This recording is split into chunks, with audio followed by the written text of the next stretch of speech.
So Ange Postecoglou has been sacked by Tottenham Hotspur and Spurs are yet again looking for a new manager. The list of potential managers is one that's quite long, with a lot of bosses in the Premier League on Tottenham's shortlist. So today on the Sun Talk Spurs YouTube channel, we're going to be picking the next potential Spurs boss. But if you are new to the Sun Talk Spurs YouTube channel, then drop us a like, subscribe, hit the notification bell, and let me know in the comments down below, who do you want to be the boss of Spurs? So on this part, guys, I'm joined by two special guests. I've got a sort of neutral head and a very big Spurs fan. So first of all, we might as well introduce the neutral. He's in away territory. It's Zach Djellab, the Chelsea fan. How you doing, mate? Yeah, I don't know if I'm as neutral as you make out to be. No, I'm good, thank you, mate. I'm good, thank you. Looking forward to talk about the downfall of Spurs and what they need to do to try and improve. But no, very good, thank you, mate. Thank you for having me. Yes, I remember you did a video like this about a year ago and some of the similar names were cropping up. So you probably got some knowledge and probably be like, no, I'm glad we avoided them. But yeah. And my second guest is massive Spurs fan, massive on Twitter. If you don't know who he is on Tottenham Twitter, get to know. It's Billie Thorpe. How you doing, Billie? Yeah, mate, I'm good. I'm good, thank you. Yeah, looking forward to digging into this. This is the kind of thing that I love, game by game, coverage of Tottenham. But my real thing is like transfer speculation, manager speculation. That's my big thing, and that's what I love. So yeah, I'm looking forward to digging into this. Yeah, should be good. So, as I was saying to the guys before we started recording, there's 8 names that have been linked with the Spurs job. And they vary from, what they've done in the game over the last few years. And, some are quite clear favourites and others are maybe, further away from that. So, we might as well start at the very beginning of my list. And we've got Kieran McKenna, obviously Ipswich manager. So, we'll start with you, Zach. Is this a viable option for Spurs? I think it is definitely an option, definitely a possibility. We've seen an Ipswich side this year really struggle, I think, in the Premier League. But I don't know whether that's down to Kieran McKenna or the fact that half his team are League One players that have managed to overperform and do really well. If anything, I think that could go to credit for McKenna. He obviously is good with young players as well. You look at the explosion of Amari Hutchinson, of Liam Djellab this season. He can use these guys. Obviously, Spurs' squad is full of these youngsters with such high potential. And I think that's the thing that you guys need to consider when bringing a manager in. So I think that's something that kind of ticked the box with McKenna. There is the worry that you kind of want to, before obviously where you're finishing this season, what compared to the statements I might say aren't exactly what I would mean. So, for instance, I want to say that McKenna would probably want to go to another club before Spurs go and take him. Like, you want to see him trialed at for instance, a Fulham, a Palace, whatever it might have been. Obviously, Spurs this season are finishing under them, and so that doesn't quite work out in that way. But the long-term future of Spurs is something is a team that's playing in Europe, is a team that is battling for top 4. And so I think you kind of want to see McKenna at one of these clubs beforehand to see what he's like with some better players when there's a little bit more higher expectation. No one thought Ipswich were going to stay in the Premier League, so it's no shock that obviously they've gone down. But there are still things there that I've liked about McKenna. Well, look, when Chelsea were looking for a manager last season, McKenna and Mauricio kind of were the two guys that were being looked at. McKenna can play different types of football. He can play a possession-based style where his centre-backs are super involved. He can play a kind of long ball system if needed. I would maybe slightly worry about what the defensive side of the game is like. Like, you've just come out of you're just coming out of a manager who's obviously defensively this season wasn't that great. And so I'd be interested to see how he'd do on that front, but I don't think it'd be as drastic as obviously Ange's high line. So yeah, I don't think it would be a bad option, but I don't think he'd be my top 2, maybe even top 3. Yeah, and I guess for you, Billie, I'd add on the back of this. We saw last season, with the relegated side, you had a Vincent Kompany who got relegated with Burnley and ended up at Bayern Munich, but then you had a Rob Edwards at Luton who got relegated and then got, sacked by Luton in the Championship. So there could be that situation, or do you just think, as Zach has said there, Kieran McKenna, too big of a step up just yet, maybe for a Spurs side? Do you know what? There's something about him which draws me to him more than some of the other names on the list. And I think it's that tactical flexibility that Zach mentioned. I think another big thing, obviously, myself and you will know, Sonny, is that he has a Tottenham history as well. So he used to manage at our youth level, which I think is really important. And I think there's a slight And it's only, like a 5%, 10% part of me which says, if we're going for a cultural reset, which is what we badly, badly need at the moment, maybe someone who is actually, who has a history of being at Tottenham, he knows the environment, the club obviously means something to him, he's got a history here. Maybe that's kind of what we need now. And maybe it's not this sort of, I think with Tottenham fans, I'm particularly attuned to it myself. You get always sort of mesmerized by these huge big names and you think, oh, right, we want to go out there and get Inzaghi from Inter Milan or something. But, I think this season has been a real sort of grounding experience for us as fans, where we've realised, how bad it could potentially be. And maybe we need to reset at this point, and actually maybe a sensible manager like Kieran McKenna could be what we need to do it. Someone who's probably not afraid to get their hands dirty, and just sort of muck in. Where I think we've experienced a lot over the last few years of managers with huge egos. I don't think we'd get that with McKenna, would we? This would be his sort of pinnacle, which is what we thought we were getting with Ange, but then Ange sort of himself, towards the end of his tenure, was talking about all kinds of things to do with, in a negative way about Tottenham. So, yeah, there is a small part of me that is quite interested in McKenna. And I think of the Championship teams that came up, I think Ipswich were by far the most impressive. There were some real good performances, not least against us. And a huge selling point for me would be if he can bring Djellab with him. That's huge. Yeah, that's massive. I guess my one worry would be, and I got a bit of this from when on the recent Monday Night Football when they had Russell Martin basically saying how Spurs make mistakes playing out for the back, and I was like, that's a bit hypocritical. What Ipswich have showed this season, and it might be that level of player that they have, is they are prone to mistakes. They do make a lot of mistakes, and that's something that we have in our game. And also the way they sort of capitulate in some games this season, like I think they're the team who've gone like 1-0 up and, lost Leeds the most. So that's what worries me, that we do sort of have that. Can he sort of make that step up? And, maybe with better players, he could achieve more. I mean, I keep using the Vincent Kompany argument, but I know Bayern are in a different stratosphere to Spurs. So I guess the positives, I like what you say there, Billy. Like, he could come in and absolutely, turn this side around, change the mentality, knows the club and all that. But I guess I'll throw another question out there, Zach. Is it just those question marks of, I'm not that he's young, but maybe still a bit inexperienced. He was managing in League Two only 2 years ago. Yeah, there definitely are those kind of things to think about or worry about possibly. I do think at the same time as well, like Spurs have to be slightly realistic with what managers they're going to attract here.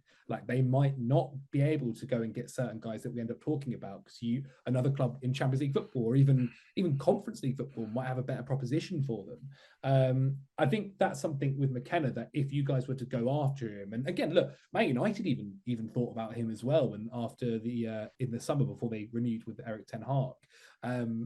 So he's obviously highly rated and somebody that everybody keeps an eye on. And I also think this whole thing about they make mistakes at the back. Ipswich's quality it wasn't very good. They spent a lot of money and they still had players that were with them. Wes Burns at times, like who did decent jobs, but he is if I'm being honest, a championship footballer at best. And so like losing the ball from playing at the back, I actually don't necessarily sometimes really think of that as like a negative. What you want to be able to see though is him adapting in certain games and trying to do things that like he doesn't have one set style. Like he will be adapted, and he has done that, and he's shown that throughout his time at Ipswich when going up through different scenarios and up through the leagues. In the Championship last season especially, he did have that tactical flexibility. So I don't think it's like a big stick to beat him with by saying, they capitulate at the back. They're just not that good. Like Premier League teams you come up against now are so good. Even Wolves obviously, who I guess at the current time were for a long part of this season battling in that relegation zone. You look at them now, absolutely flying, right? Like every team has like this absolute world star. And even Ipswich had it, I guess, in Liam Djellab, or someone that was very, very impressive. And so I don't think it's a huge stick to beat him with. Is there risk? Sure. But I think every single manager that we talk about has a risk. Yeah. All I'll say then on Kieran McKenna, give me an answer, each of you. Go with that first. Yes or no? If you got told no by others, then yes. But I think for now, no, you want to go for someone else. And Billy? Can I just say one super quick point as well? And I know Zach will be familiar with this as well, because I do think they're quite similar in some ways.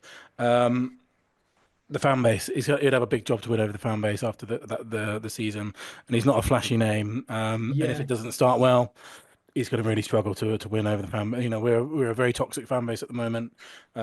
We've got big expectations after what we've seen, so I think he would maybe struggle to win over the unconvincing fans if it didn't hit the ground running. Which, let's be honest, a manager like that would probably need a good couple of years to really get in there and make a difference. So for that reason, I'll probably say no.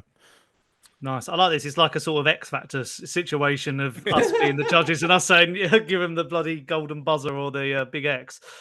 Next name. Now, I might spend a little bit less time on this one because I feel like it's not going to happen. But Edin Terzic obviously led Dortmund to a DFB Pokal a few years ago, Champions League final, was linked with the West Ham job before Graham Potter went in there. Obviously has been at West Ham with Slavan Bilic. Just sort of seems like maybe a nearly man, but I can't lie. What he did with Dortmund was impressive, and we've seen how Dortmund have been this season under a few different coaches, and they've not sort of, gone on to that next level. So, start with you, Billy. Does Edin Terzic get the juices flowing, or is it just another one of those names you're like, nah, not for me? Yeah, it's probably the latter, and I think his ship has sailed. To be honest, I think when we were really poor and a really poor run of form in January, and he was available. I think if it didn't happen then, it's not going to happen. I think maybe he was sort of waiting in the wings if Ange was sacked, mid-season. But because obviously that didn't happen, I now struggle to see that he would be on the list. I think they would have pulled the trigger earlier if it was something they were realistically looking at. I did watch. He does one of those. I forget the name of the channel, the classic tactics channel where they have the tactics board and Coach's voice. Yeah. Coach's voice. That's the one. I did watch his coach's voice and was really impressed by it. But I'm going to be honest. I don't have the tactical news to. Every single one of those I watch, I'm like, oh, this guy's a genius. So I thought, but I was impressed. I was certainly impressed. It was really impressive the way he was speaking about in the Champions League run in that one. And Zach? Yeah, I mean, look, when they got to the Champions League final, it was super, super impressive. He again has shown, obviously, that's kind of what Dortmund do as well, that he can use young players and kind of develop them and get them experience. I don't know if it's something which, as you kind of mentioned earlier with McKenna, I think a lot of Spurs fans are going to be thinking, oh, don't know about this, like straight away. And again, that's not what you want. This is somebody who, at his time at the end of Dortmund, people weren't enjoying his football. It didn't really work out in the end. Obviously, if they'd won the Champions League, it kind of felt at times that people were still talking about, he might not continue with Dortmund anyway. And so, I think it's a nice name to have there. I don't think it's the person you should go for. Zach, do you know, because forgive me, so I'm slightly more ignorant. Is it true that he falls out of quite a lot of his players as well? Like he has a bit of there's a bit of fieriness about him, isn't there, or something? There's obviously things that are reported about that, but I also think sometimes this stuff is just hearsay, because just because it happens there doesn't mean it's going to happen elsewhere. Like Thomas Tuchel, for instance, before his time, even post Chelsea, people would say he kept upsetting boards. He'd upset this board, he'd upset that board.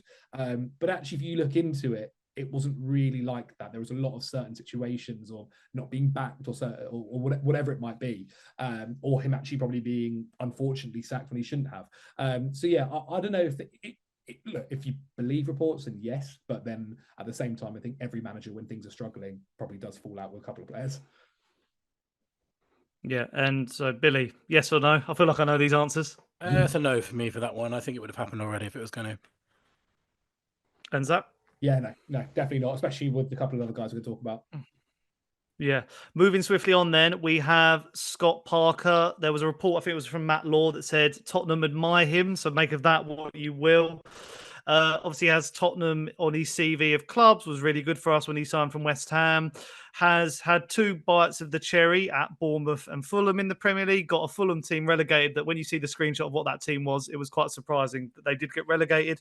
But got Burnley promoted this season and turned Burnley into such an amazing defensive side. Some of the goals, the number of goals they've conceded is incredible. And the fact that they went from obviously Sean Dyche Burnley to then open Vincent Kompany Burnley to then full circle back to a different style of defending, it has been impressive. But I feel like with these early names, and I'll start with you, Zach, again, the fan base are so split because they love Scott Parker, but it's not the stellar name again. It isn't the stellar name. But again, I would kind of go back to what I said earlier. You're not going to be able to maybe get all the guys in a dream world that you can get. And Scott Parker has, as you mentioned, done a really, really impressive job. Just because he's done a defensive game with Burnley and got them promoted and done some really, really impressive things, doesn't mean he's going to do that at Spurs if he went to Spurs. there's this thing with Tottenham, isn't there? The Tottenham way of playing. And he, of everyone, will definitely know more about that than most of the other managers we talk about, and might want to implement that. I always think sometimes, managers get branded with this thing that, look, I'm a defensive manager, or I'm a free-flowing attacking manager, or whatever it might be. Eddie Howe, for instance, was always known like the guy who makes incredible attacks but can't actually set up a defence. And then he went and learned from Simeone, a bunch of other little bits and bobs. And now this Newcastle side is not only great going forward, they're also pretty good defensively as well. And I think if you had spoken about Eddie Howe in the same situation, who's just been sacked by Bournemouth, coming to a Spurs, everyone have gone, oh, I'm not so sure about that, right? And now look at what he's done with this Newcastle side. Obviously, there was a lot of money as well that's spent, and that's a whole different issue with the owners that you guys have. Something Tottenham don't do either, mate. So yeah, exactly. But overall, again, he's not the guy I'd be going for. If you're dropping down the list, he's kind of probably par with McKenna. Maybe even slightly below McKenna, actually, if I'm being honest. But you want to see let him do this year with Burnley in the Premier League. See if there's something there, if he's worked something out, if he can do something special. But otherwise, yeah, for me, probably not the guy. Yeah, and Billie, I mean, my next question off the back of that is, I said there about more defensive style, but maybe Tottenham need that because we haven't seen a good defense since Pochettino. Even under Mourinho and Conte, we'd leak goals galore, and obviously Ange has gone to a whole new level. So, could we do with maybe that sort of style or a different sort of impact? Because Zach said there, the Tottenham way. I feel like we don't even know what the Tottenham way is anymore. Yeah, I think it would be a step backwards, stylistically and philosophy in terms of philosophy as well. Just because, whatever you think about the work that Ange has done over the last 2 seasons, we've certainly moulded a squad which is, with the intention of playing attacking football. The players that we bought, and the people that we bought in, the youngsters that we bought in, the intention is certainly there to go and be a sort of possession-based attacking team, which is what we sort of allude to as being the Tottenham way. It doesn't mean our next manager should be, as stuck to it as Ange was and sort of have no defensive structure. But I think this is addressing the balance too far, and I think it would be such a different stylistic choice to Ange. It's like they're almost like polar opposites in managers, aren't they? Yeah. I don't think that would go well. I don't think it's the right way to address the balance.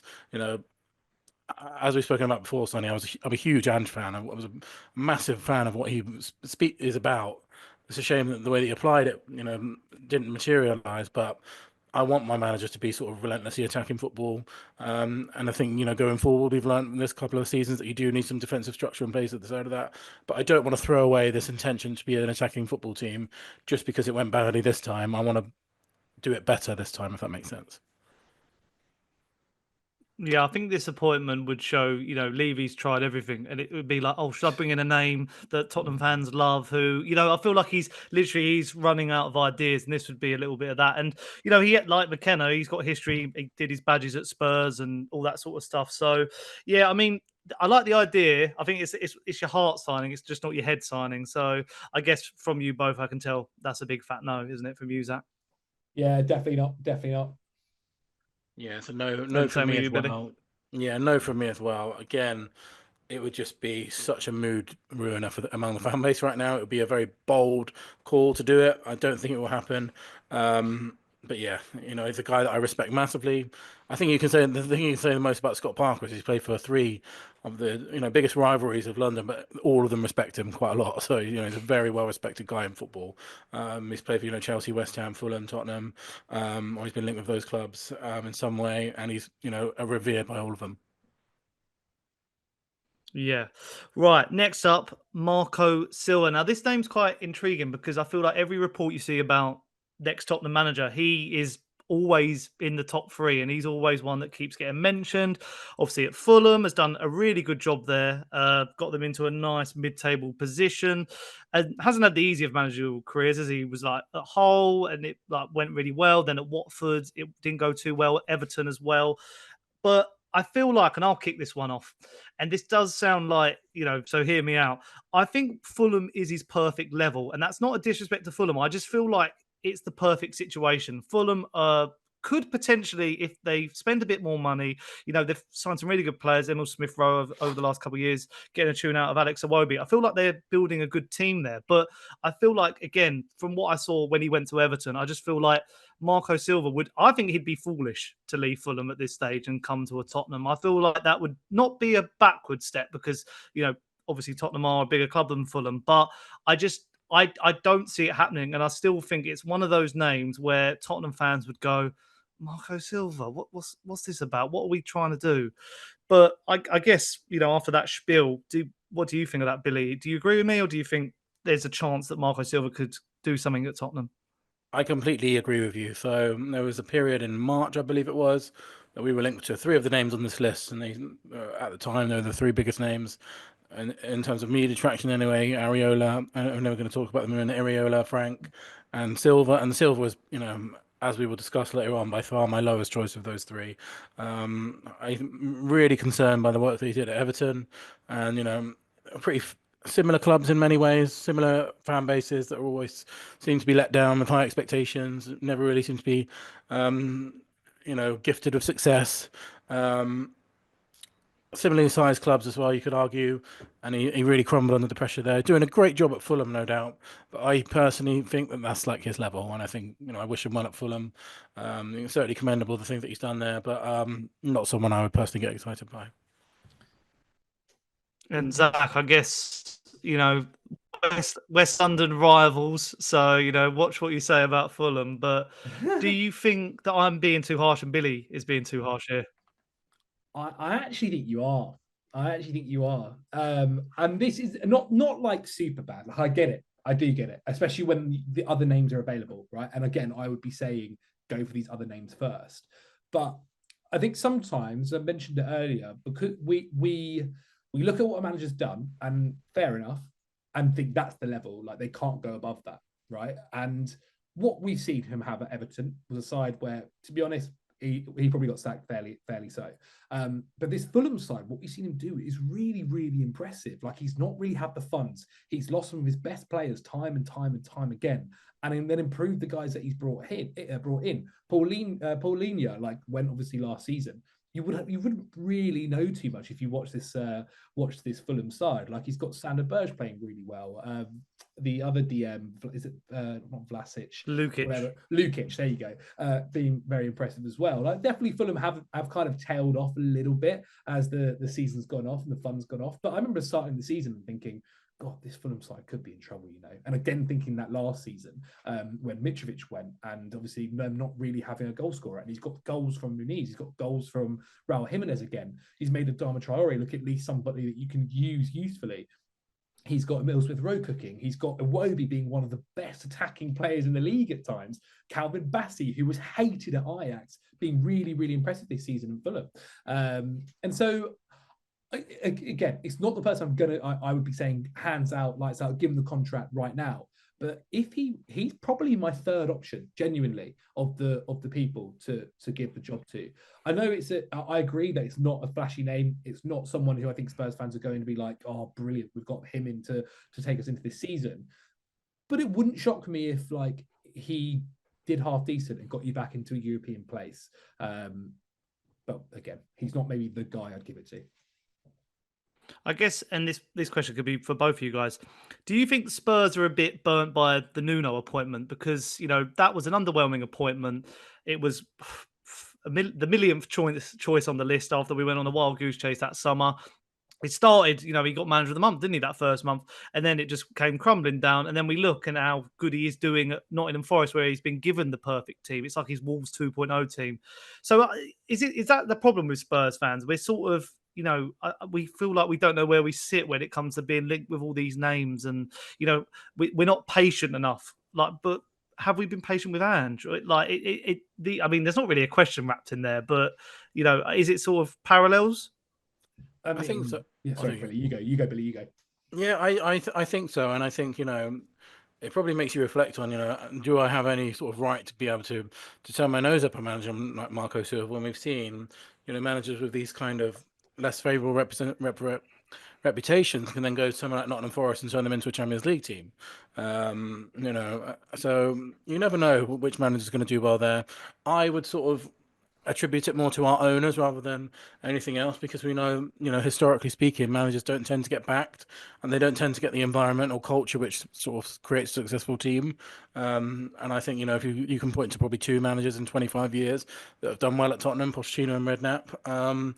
So it's no wonder that, a lot of these managers that we sort of chuck out then seem to do well somewhere else. So yeah, I think it's difficult to know who's going to succeed at Tottenham, and I think what I've learned from this manager race is maybe, I'm turning up my nose at names, and maybe they're sort of the exact solution that we might need.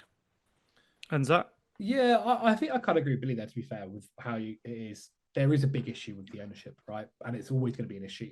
And that's why a lot of these guys who you might bring in may fail, because the squad doesn't quite suit their needs. You are either a squad that you kind of need. I've said it before a few times on my own channel. You need to decide what you're going to do. Are you going to build a squad which over the next 2-3 years is going to develop together, and by the time they're all 22, 23, are ready now to try and have a go at this? But there is going to have to be patience there by the Spurs fans, and obviously they are desperate for some sort of trophy or decent finish and having nice kind of football played.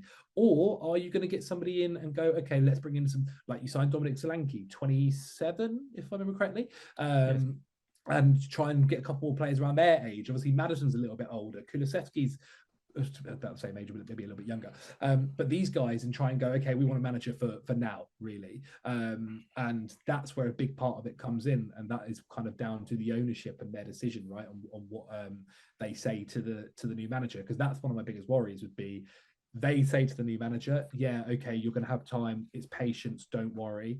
But then something goes amiss or something goes slightly wrong, an injury to Solanke, whatever it might be. And then suddenly it's there on the chopping block. And to be fair, like, I actually think they've given Ange quite a lot of time here to make good of it. But it'll be interesting to see if they're backed or not. Because again, you've seen the reports already today, over the last couple of days.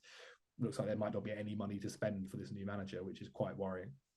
Yeah, and it's just swung like a pendulum the last couple of years, where Levy's gone like, project, oh no, win now, oh no, let's maybe project with Nuno, oh no, let's win now with Conte, and project, exactly. And it's just like, he just doesn't know what he wants to do. Whatever happens, genuinely, if I was the board or whatever, I'd be saying, let's just keep going with this. You've got some ridiculously exciting young talent there. And in Bergville, super impressive. Archie Gray's ridiculous talent. Who's the centre back that's coming in off of his Luka Vuskovic, yeah. Looks super exciting, right? Now, I'm not saying keep buying 18-year-olds and 17-year-olds, but maybe a 20, 21-year-old, someone who's a little bit more experienced. I think that's probably the way to go. And again, the manager who I would be suggesting for Spurs can deal with that as well. Yeah, and then finally, for that, Marco Silva, yes or no, Zach?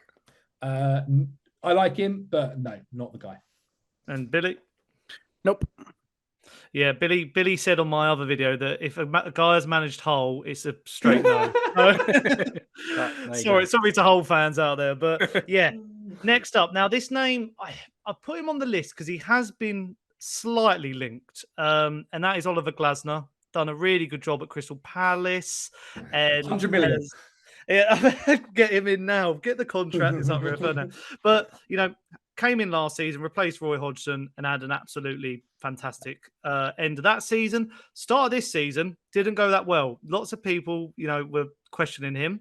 Then he's had a great end to the season, and they look, back to their normal Palace of around that mid-table mark. And we've got to remember, he won the Europa League at Eintracht Frankfurt, so that's a great achievement in itself.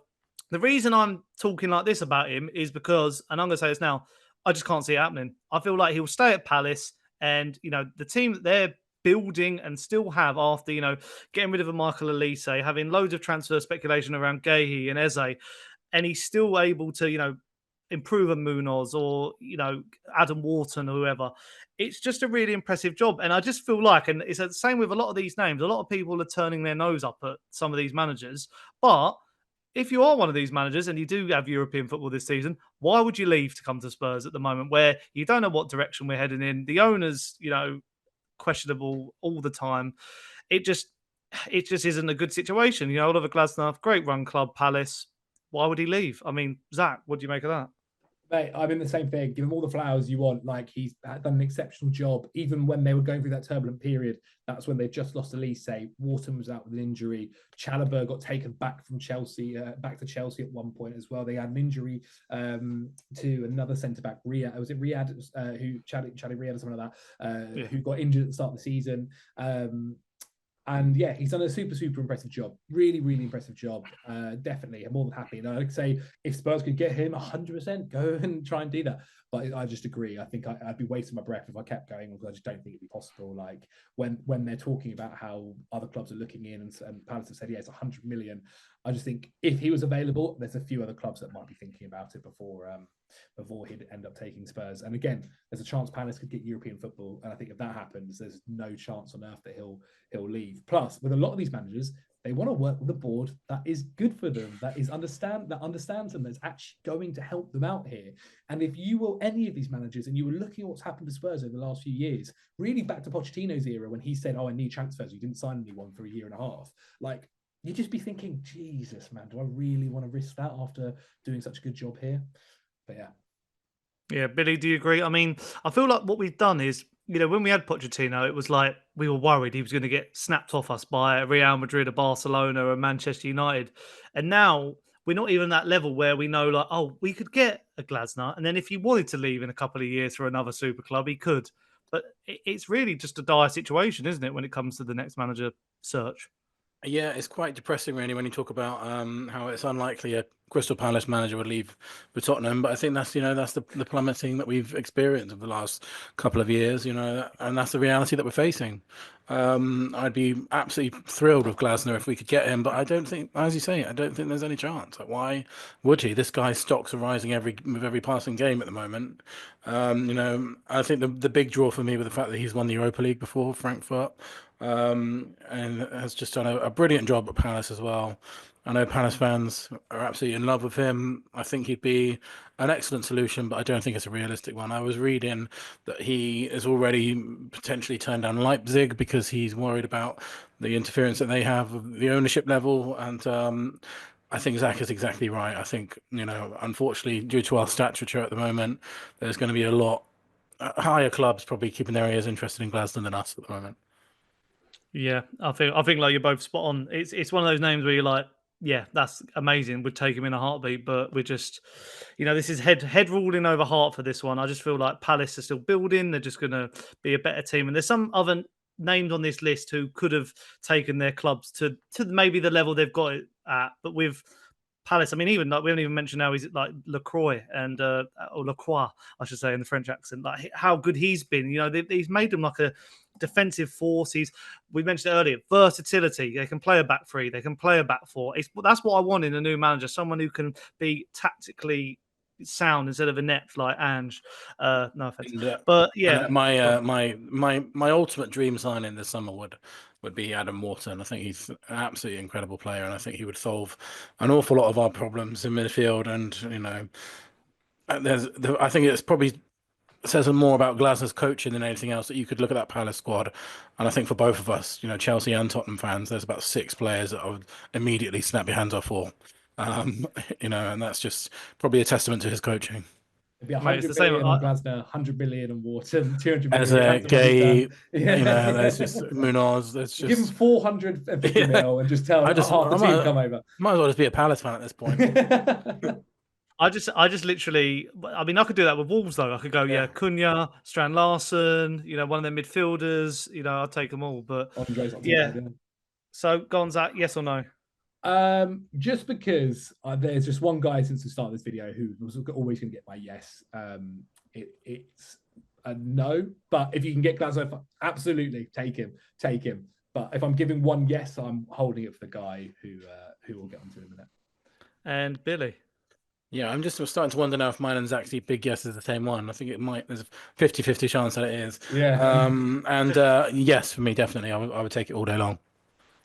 All I'm worried about is I might have put a certain name last, and I'm hoping it's the right name because, for viewing purposes, keep the viewer intrigued. But I'm going to start with, actually, so this is the third name on the list. Now, my dad told me one of the key lessons was never go back to an ex. And I've always listened to that because I feel like it's quite sound. And I've got a reference, my comment section. I'd say on every video I do, there's at least 1 or 2 comments that say, why don't we go back and get Mauricio Pochettino, the current manager of the US men's national team, who is set to take them to a World Cup, a home World Cup as well. I just don't like it. I just don't like it because I think people do forget that there was a drop-off with that Pochettino team. And I know Zach's referenced it already in this video that he wasn't backed. We didn't sign anyone for a year, all that sort of stuff. But I just feel like even at Chelsea, there were moments where you looked at the setup and the style and the players and you were like, this isn't the same Pochettino. And I know Chelsea have had certain issues with, signings and stuff like that. But we'll start with you, Zach, as the Chelsea fan. Like, one, how do you reflect on Pochettino's time at Chelsea? And 2, should you go back to an ex? Well, in life, maybe depends on certain circumstances. But in terms of football and Pochettino Spurs, it is funny with Poch because obviously I've very fortunately been able to do some stuff with him and on that first pre-season, really liked him. I think that's the thing. There's no doubting. I think he gets on with players. That's for sure. He works with players really well. They all seem to like him, but I kind of feel like, at least at the moment, not to say that he can't come back, but Pochettino football, Poch ball doesn't work at the moment. Or at least his way of doing it is not working. At Chelsea, I think people like to think back to the last month of his tenure at Chelsea and the fact that things went pretty well. But go back 30 days before that, we just lost 5-0 to Arsenal at the Emirates. And I remember thinking, oh my God, what is happening here? He got bailed out a lot, to be honest, by Cole Palmer. And others might say, actually, well, his tactics, the way he wanted to play football, is what kind of allowed Palmer to play in certain roles and get certain positions that allowed him to score these goals. I would say, yeah, maybe, but also we couldn't defend to save our life. And I think that's a big issue as well. One of the best things about Pochettino back during his Spurs days is the fullbacks were incredible. The fullbacks worked so well on that wing, in that system. And while I think Malo Gusto actually did play pretty well last season, and Gray definitely kind of improved, maybe not to the level that we've seen this season, but I just felt like it almost felt like a knockoff version of Poch ball that we'd seen at Spurs. And that's not what we'd really kind of want, or what Spurs should be wanting right now to go back to. It's not exactly the same as what Ange is doing, but there are players that can kind of do that stuff. But I think you're going to still have the same issues. Your defense is going to struggle at times. You're going to concede a lot of goals, and your attack maybe isn't good enough to have. There's no one there who would say is that Cole Palmer, maybe Kulusevski, maybe, but I don't even think he'd have the goal output that someone like Palmer did last season, which really helped. And all I have to say is, well, look at America. America's fixtures under Poch have been really bad. Now, look, America have never been this incredible side, of course, but some of the teams they've lost to have been really poor. Lost to Panama, didn't they? Yeah. Exactly, lost to Panama. And the other big thing that really put me off him, the injuries are insane.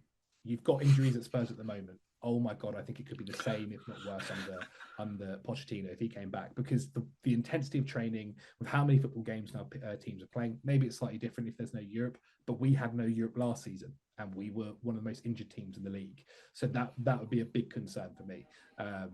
And I also wonder for Poch, I know you see him love it, you see him talking about how much he wants to go back, but is he really ready to go and work with a young side again?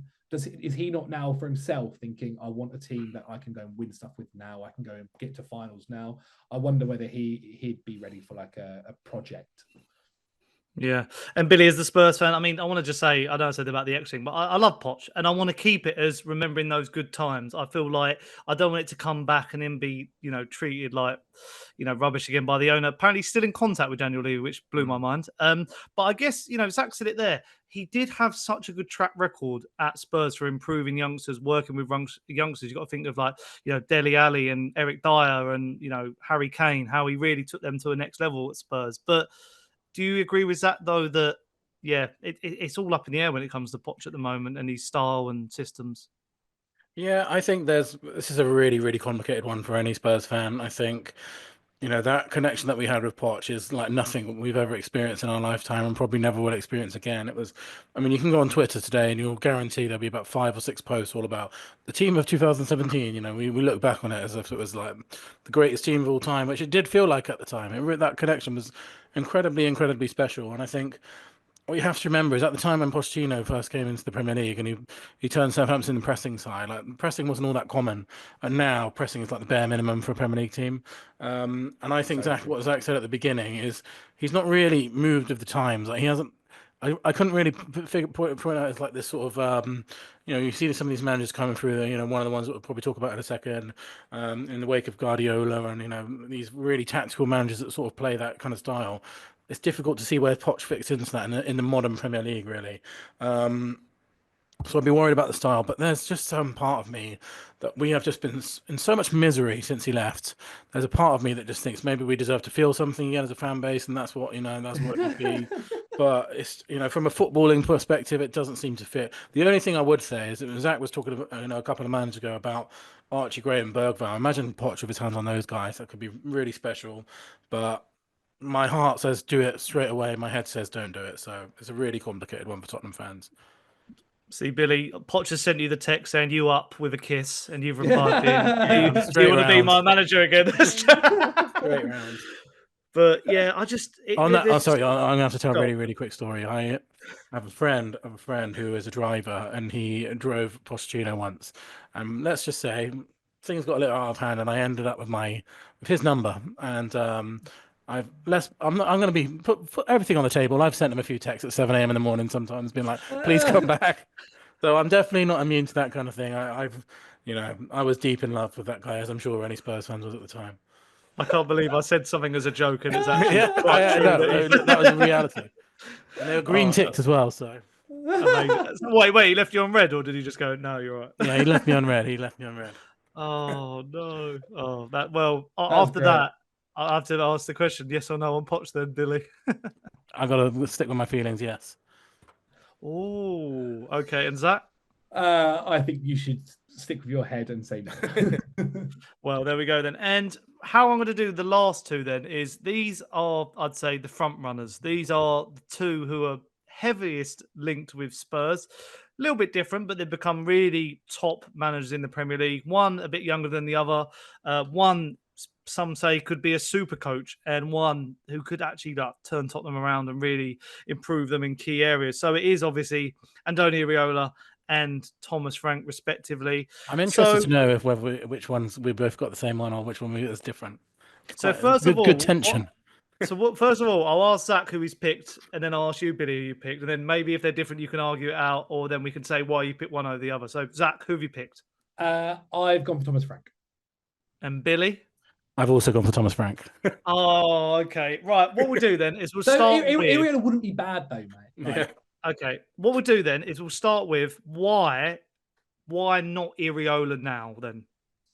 I just think as the season's gone on, I want to see him one more year at Bournemouth. You want to see if he can do it again, because again, I mentioned it with Poch. The guy plays very, very intensive football.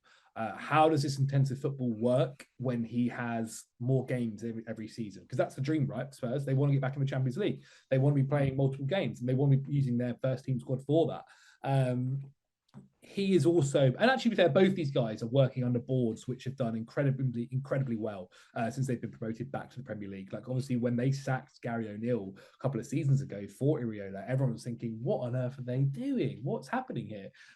After Gary O'Neill kept them up. But he's done an exceptional job. He's got players playing really well. And you know what's super, super impressive is the improvement of these players. Like, we have seen half of these guys play for Bournemouth for seasons now.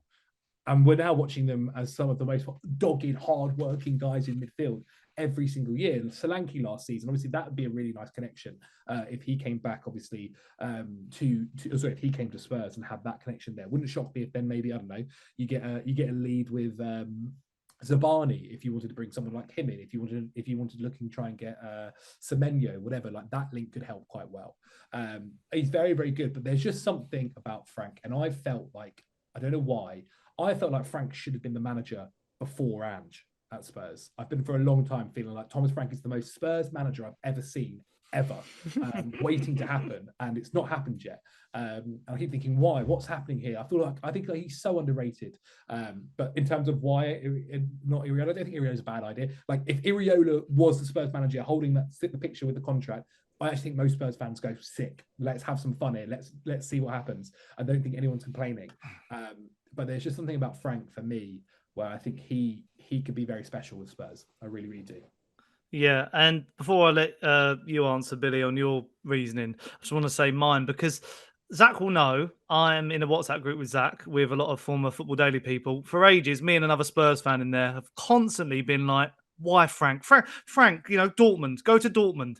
But now I've come full circle. I wanted Iraola at first, but the problem I have with Iraola is, and this is not a discredit to him, I think it's more of the same in sense of, at the moment with Ange, it's been high intensity, lots of injuries, lots of pressing, lots of that.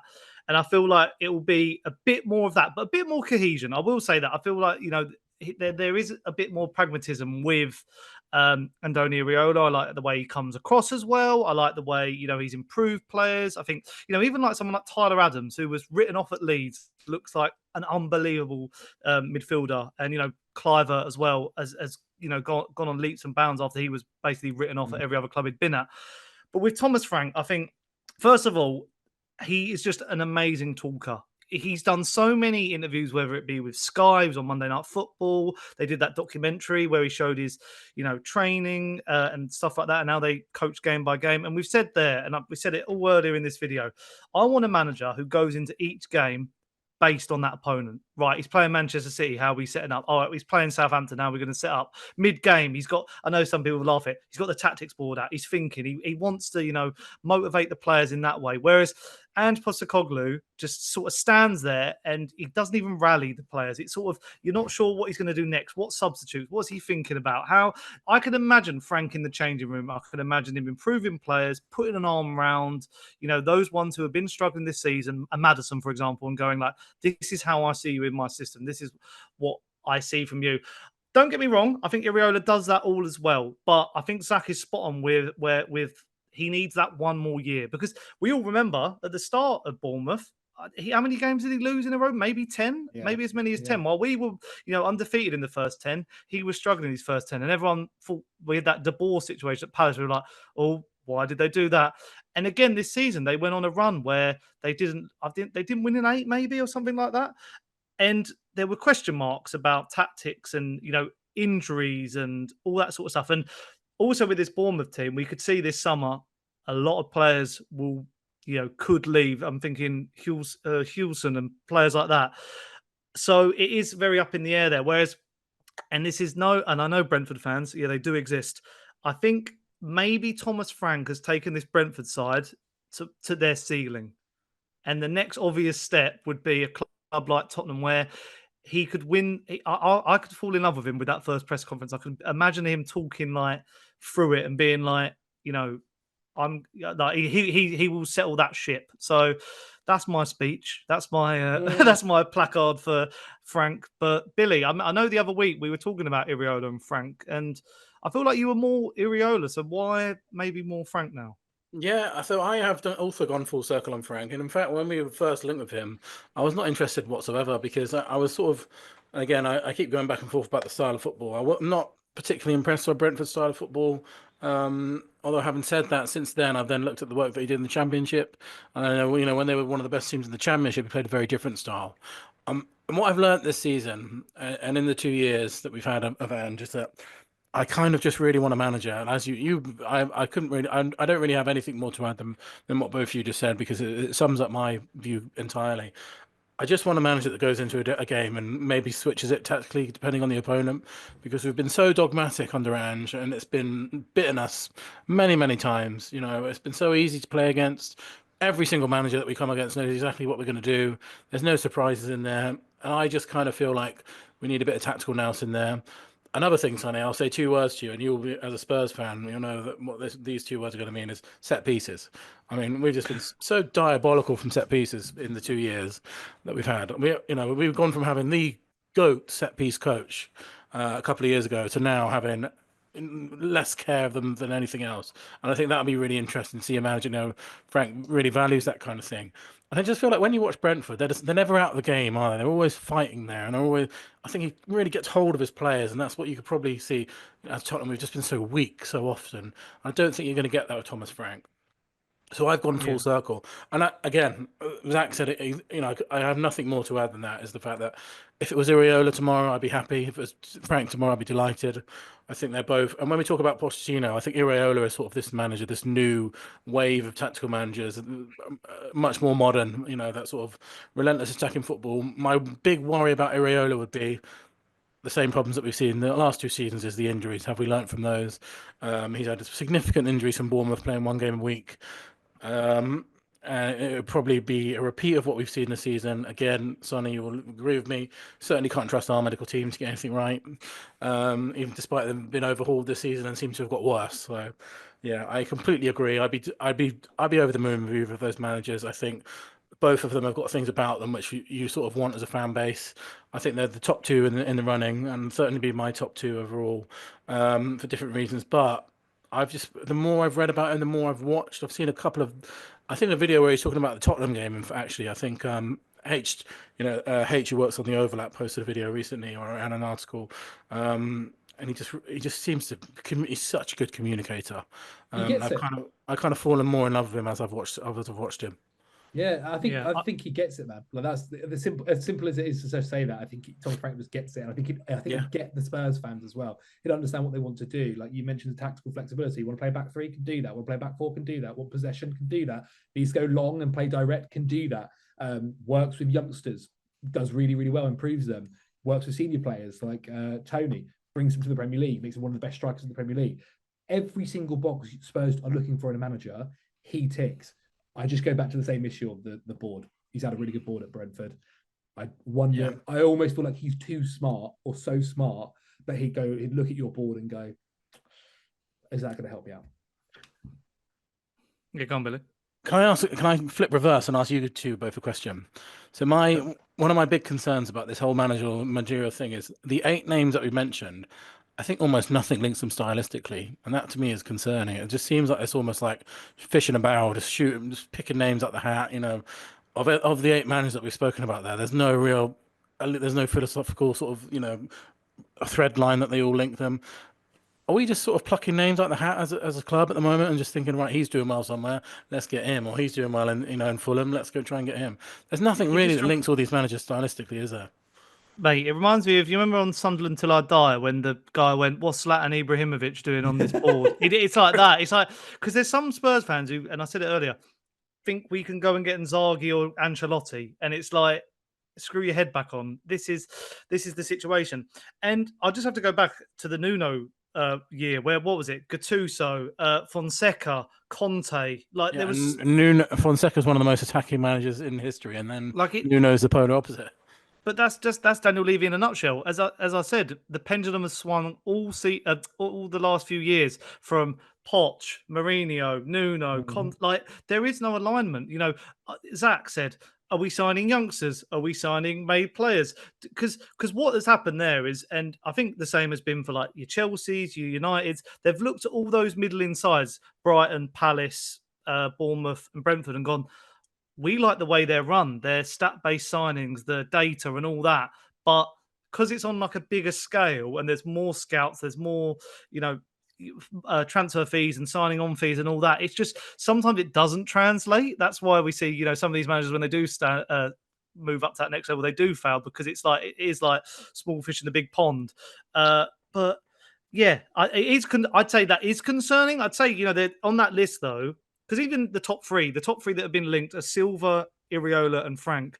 And I feel like they're just so different. And really the only thing linked to them is they're doing well at a mid-table Premier League club, right? Like that's exactly. So it's really hard to know like what the ambition at Spurs is. And that's why us Spurs fans get riled and get annoyed because we're paying the second highest, tickets in the Premier League and we just don't know whether we're coming on going. As long as Daniel Levy trips up and ends up handing Thomas Frank the contract, you'll be okay. Like that's the thing. Some people would argue is what he did with Pochettino. He just sort of fell into the right place, right time. Exactly that. Like I think whatever happens, I think Frank is the steadiest hand. I think you get Frank. I feel like you're getting top 6. I can see that happening quite easily. Wow.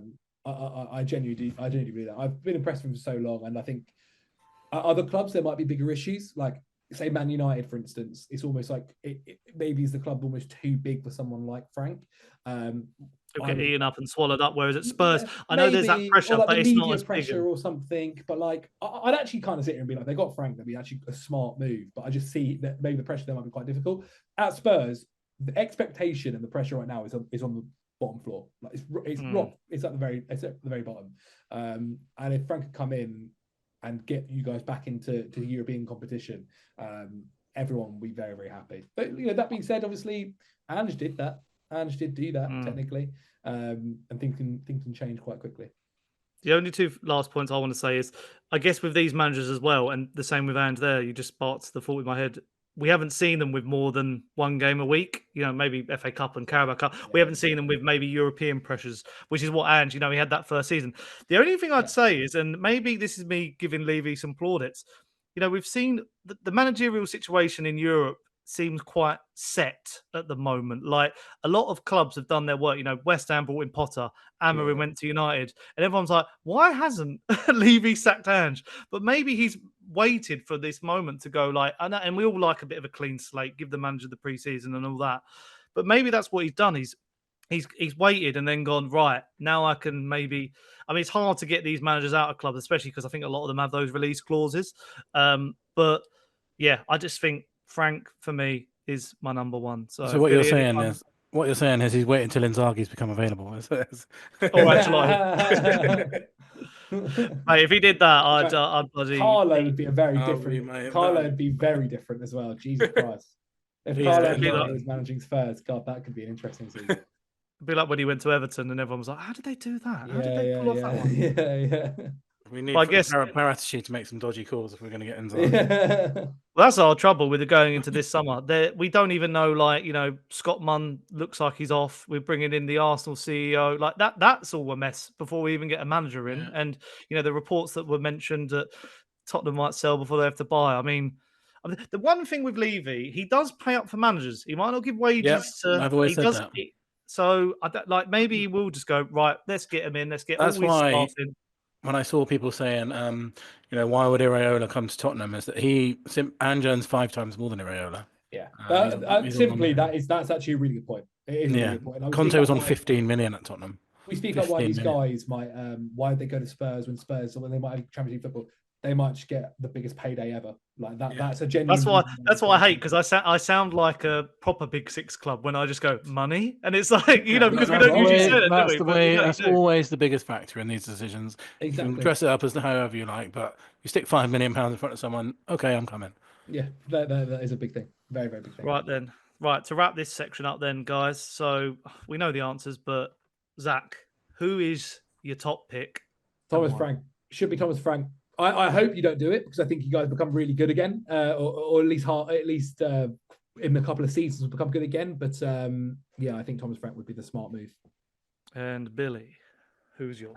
Seeing as I'm not allowed to say Inzaghi, I'll say Thomas Frank. Yeah, I think you both argued really well there, and I feel like we went through that list probably in the order that it's going to be expected. But yeah, that's pretty much it.